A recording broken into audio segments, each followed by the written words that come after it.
Gibati og kabalaka karon ang usa ka operation manager sa tulo ka dagkong tindahan og ukay-ukay sa Dakbayan sa Sugbo, Mandawi City ug Lapu-Lapu City. Matod ni alias Princess Tita nga dunay ubang branch nila ang nanirado na gumikan kay wala na mangumpra og mga stock ang ilang amo. Dugang ni Princess Tita nga kusog unta ang halin o demand sa ilang baligya. Apan wala na mo pakitag interes ang ilang amo. Gawas pa niya na, wala na sab kini muhatag og sweldo ngadto sa mga trabahante. Gitugan sa operation manager nga si Princess Tita na sakripisyo karon ang iyang kinitaan. Gani, dunay mga trabahante na sab ang nangundang gumikan kay walay gipagawas nga sweldo ang ilang amo. Matod ni Princess Tita, midangop siya sa Brigada Action Center aron masuta kung unsay ilang legal nga proseso nga bagabuhaton kung mahitabo nga kalit lang manira ang tindahan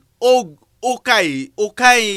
In the heart of changing lives, ako si Brigada Alan Tangkawan sa 90.7 Brigada News FM Cebu, the Music and News Authority.